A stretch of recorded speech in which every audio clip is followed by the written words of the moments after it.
कर्म का बंधन अवश्य निर्मित होता है, किंतु कार्य का बंधन निर्मित नहीं होता पार्थ। तुम्हें कर्म और कार्य के बीच क्या भेद है, ये जानना आवश्यक है। सभी कर्म कार्य, किंतु सभी कार्य कर्म नहीं। कर्म उस कार्य को कहते हैं जिसके साथ फल की आशा जुड़ी। मनुष्य जब भी सुख की, संपत्ति की, प्रशंसा की आशा रखकर कोई कार्य करता है तो वो उस कार्य के फल से बंध जाता है। जब किसी कर्म को फल की आशा से किया जाए तो उसे सकाम कर्म योग कहते हैं, और जब किसी कर्म को बिना किसी फल की आशा से किया जाए तो उसे निष्काम कर्म योग कहते हैं। इसी कारण से उसे बार बार जन्म लेना पड़ता है। वास्तव में मनुष्य को कोई कर्म नहीं बांधता, उस कर्म से जुड़ी आशाएं उसे बांधती।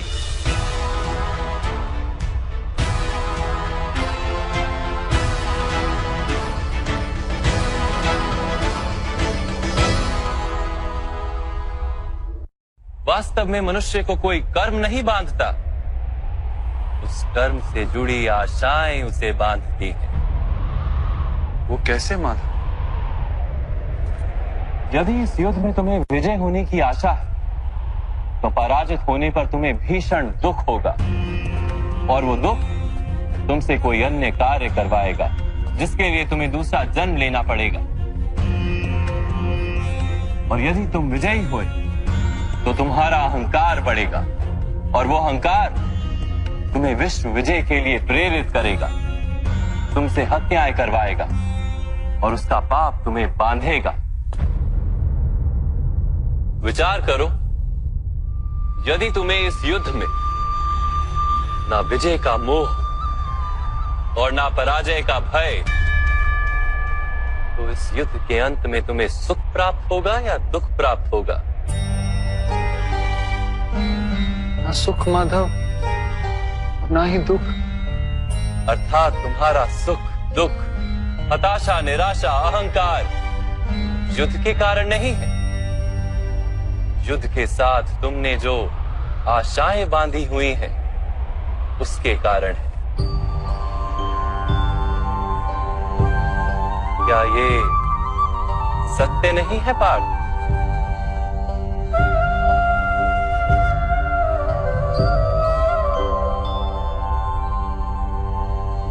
सुख दुखे समे कृत्वा लाभा लाभो जया जयो ततो युद्धाय युज्यस्व नैवं पाप मवाप्स्यसि।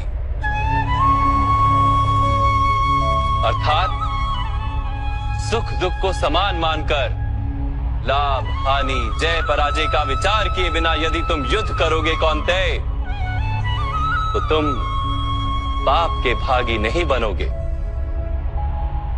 इसी को कर्म योग कहते हैं। जो सांख्य का ज्ञान प्राप्त कर लेता है वो ये जान लेता है कि वो शरीर नहीं, केवल एक आत्मा है। शरीर के भोग और अनुभव तो केवल मृत्यु तक है, अर्थात वास्तविक नहीं, केवल माया है। उसके लिए कर्मयोगी बनना सरल हो जाता है। परंतु माधव, यदि कार्य से बंधन निश्चित है तो क्या संसार का त्याग करके संन्यास लेना उचित नहीं? इसी विचार का परिणाम है कि आज ये युद्ध हो रहा है पार्थ।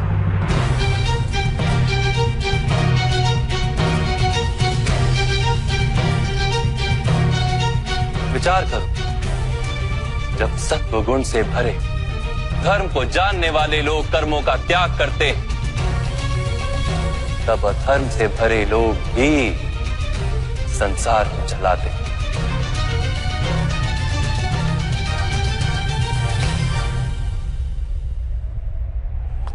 यदि महामहिम ने संसार का त्याग ना किया होता तो आज अधर्म इतना बढ़ता ही नहीं।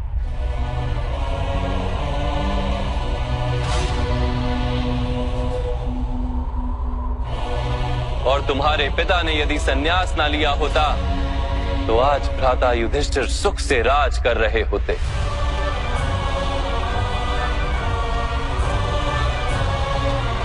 और अपनी प्रजा को न्याय और धर्म का ज्ञान दे रहे होते। किंतु दुखदायक बात तो यह है पार्थ कि सत्वगुण से भरे मनुष्य ही संसार को लाभ दे सकते हैं, किंतु वो ही संन्यास का विचार करते हैं।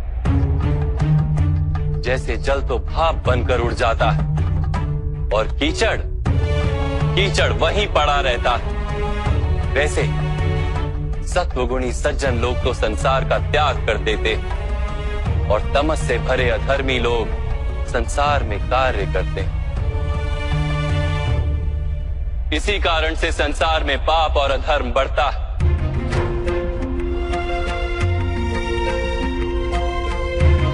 किंतु कर्मयोग इस विचित्र स्थिति से सारे संसार का रक्षण करता है। कर्मयोगी फल की आशा का त्याग करता है, किंतु कर्मों का त्याग नहीं करता। वो इसी संसार में रहता है सन्यासी की भांति, सारे कार्य करता है किंतु उनमें लिप्त नहीं होता।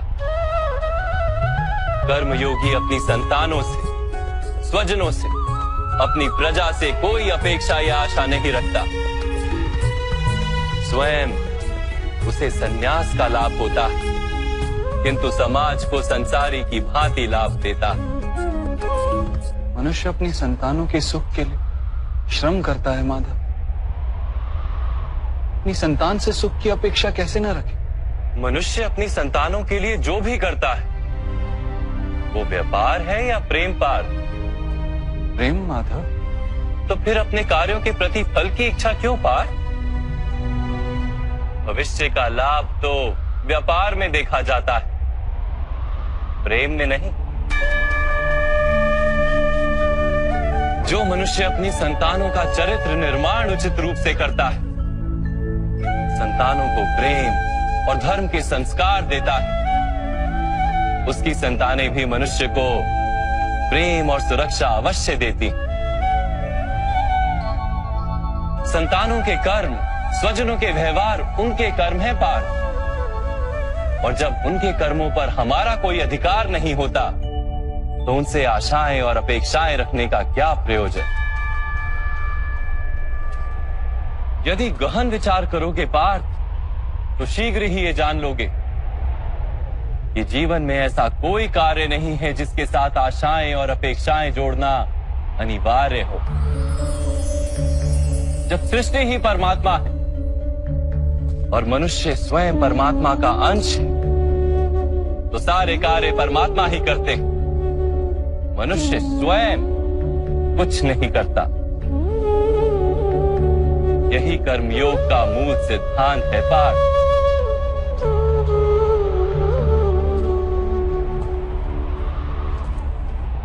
तुम्हें भी कर्मयोगी बनकर ये युद्ध करना आवश्यक है पार्थ।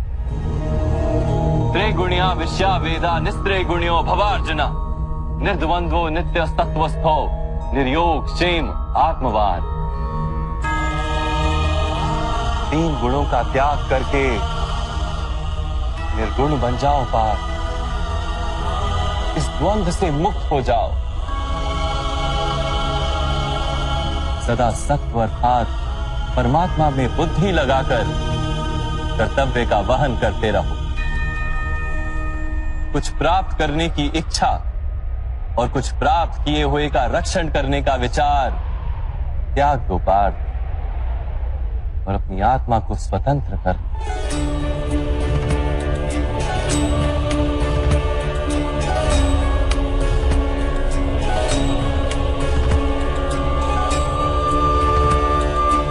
स्मरण रहे पार्थ, कर्मण्यवाधिकारस्ते मा फलेषु कदाचन मा कर्म फल हेतुर्भु मा ते संगोस्त्व कर्मणि। तुम्हारा अधिकार तो केवल कर्म करने का है, फल तो ईश्वर के हाथ में। इसलिए ना कर्म से भागना उचित है और ना ही कर्म के फल की आशा रखना उचित है।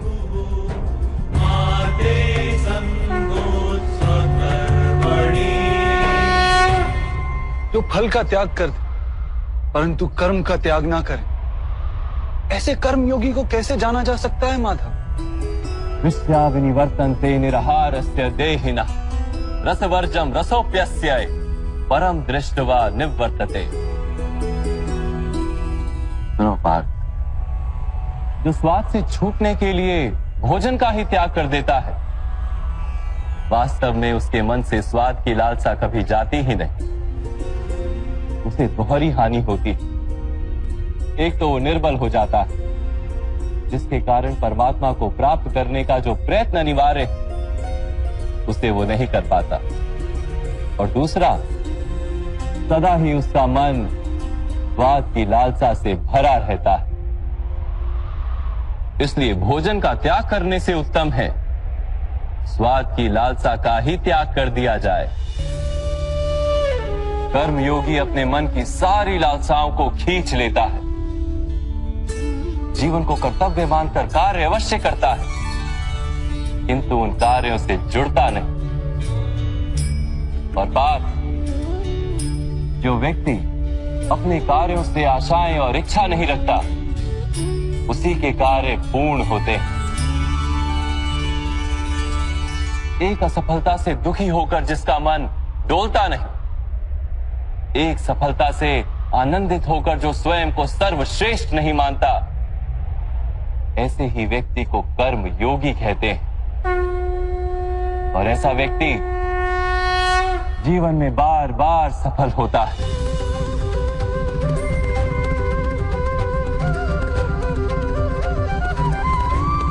ध्यायतो विषयान पुंसः संगस्तेषु पजायते संगात संजायते कामा कामात् क्रोधोऽभिजायते क्रोधात् भवति सम्मोहः सम्मोहात् स्मृति विभ्रमः स्मृति भ्रंशात् बुद्धिनाशो बुद्धिनाशात् प्रणश्यति। फल की आशा से कामना प्रकट होती है, और कामना का तो स्वभाव है असंतुष्ट रहना। असंतोष से क्रोध उत्पन्न होता है, और क्रोध से मोह जन्मता है। मोह के कारण व्यक्ति आचार और व्यवहार का ज्ञान ही भूल जाता है। ज्ञान के जाने से बुद्धि चली जाती है, अनुचित प्रकार के कार्य होने लगते हैं, और समाज ऐसे व्यक्ति का शत्रु बन जाता है। और अंत में ऐसे मनुष्य पूर्णतः पतन हो जाता है।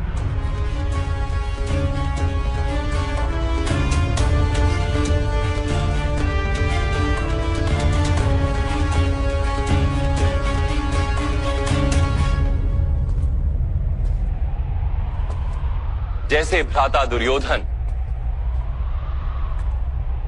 उनके सेनापति महामहिम उनके ही शत्रु हैं, और तुम्हें विजय का आशीर्वाद दिया।